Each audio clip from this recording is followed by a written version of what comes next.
There's a strange and ugly thing that happens when religion and power intertwine. The sacred and profane merge into a spectacle. A bastardized faith wielded not as a moral compass, but as a cudgel. And no name has been more shamelessly twisted and contorted in service of nationalist propaganda than that of Jesus Christ. He was in life a radical, a man of the people, a brown-skinned, penniless prophet who spoke out against wealth and power, who dined with the unwanted, healed the sick without charging a dime, and spoke scornfully of those who made public theater of their righteousness. His words, blessed are the peacemakers, love thy neighbor, and the meek shall inherit the earth, are a damnation of empire, of greed, and of cruelty.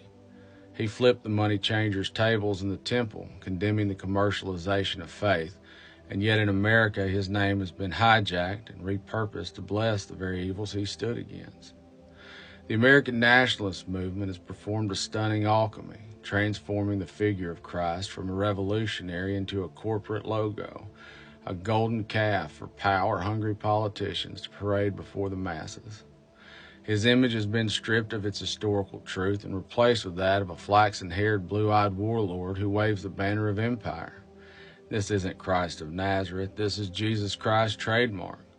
A brand, a mascot of the Christian right, devoid of teachings, devoid of substance, reduced to three things: opposition to abortion, opposition to gay rights, and absolute loyalty to authority. You see, the machine of power does not care about faith, it cares about control. And nothing controls a population more effectively than fear and moral panic. This is why morality is legislated in broad strokes, why the government, in the name of Christian values, seeks dominion over wombs, over libraries, over classrooms, and over marriage. It is not faith but fear that fuels the fire. The belief that America must be saved from the corruption of modernity, that there is an enemy in every shadow: the immigrant, the teacher, the scientist, the journalist, the liberal, and the non-believer. A nation ruled by clerics is a nation without freedom. And make no mistake, what the nationalists seek is theocratic rule, a government shaped not by the Constitution, but by the whims of a twisted and hollowed-out Christianity. History provides no example of religious governance that led to liberty. The Puritans who fled persecution in Europe imposed the same upon others when the moment they found soil to claim. The Inquisition tortured men in the name of Christ, and the Taliban governs with absolute piety and absolute tyranny, proving that divine law and human rights cannot coexist. And Christ himself warned against the dangers of ostentatious religion. Beware of practicing your righteousness before others in order to be seen by them, he said. But the modern American right has no need for the words of Christ when they have the cash flow of megachurches. Televangelists, the prosperity gospel preachers, the men with stadium-sized pulpits and private jets. They cry persecution while amassing fortunes that Christ himself would have condemned. And that is not faith, that is theater. It is performative piety designed to convince the masses that the wealthy and the powerful act with God's authority. You see, a pious man in rags is ignored, but a politician who leads a prayer circle before gutting social welfare programs is cheered. This is the con. It's always been the con. It is the same con that justifies war under the banner of Christianity while children starve and die in detention camps. The same con that shrieks about the sanctity of life in the womb but scoffs at feeding the poor. The same that turns the most powerful political figures in the country into hand-wringing martyrs every time they're held accountable for their crimes. These men do not serve God, they serve power.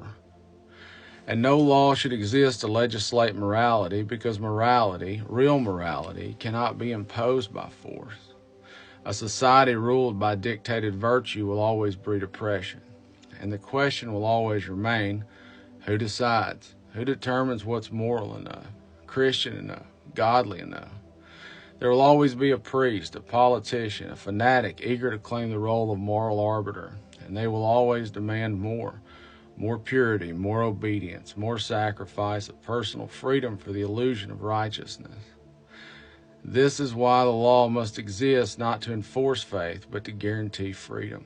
A free society does not dictate belief, it allows the believer to believe, the atheist to reject, the agnostic to question. It does not force prayer into school, nor does it forbid it. It does not demand fealty to a God nor condemnation of one. It recognizes that faith belongs to the heart, to the soul, and not to the legislature. Law should not be written in Scripture. Law should be written to uphold the rights of all people, to live, to work, to breathe, to pursue happiness, and to be free in mind and body. No law should infringe upon these unless to prevent the infringement of another. That is justice. That is freedom. That is what a moral government would pursue. But a moral government is not what nationalists want. They want control. You see, the Jesus they preach is no Messiah of love and forgiveness, no prophet of the downtrodden. He is a weapon, a branding tool, a deity sculpted into the image of his followers rather than the other way around. They worship a God of wrath, of nationalism, of conquest, a God who looks like them, thinks like them, and hates like them. It is heresy, of course, but that word no longer holds weight when uttered by those who twist faith to their convenience. You see, the real Christ, the one who spoke of peace, of justice, of lifting up the poor, would be a heretic to them. They would call him a Marxist, a socialist, a radical. They would cast him out of their churches, dismiss him from their rallies, and demand his arrest for preaching against the rich and the powerful. The modern nationalist movement has no use for the real Jesus. He does not serve their agenda. And if history tells us anything, it is this: false idols fall. The empire always crumbles. And those who build their kingdom on fear, on control, on deception, will find that their kingdom was never eternal to begin with. Defiance till death, y'all.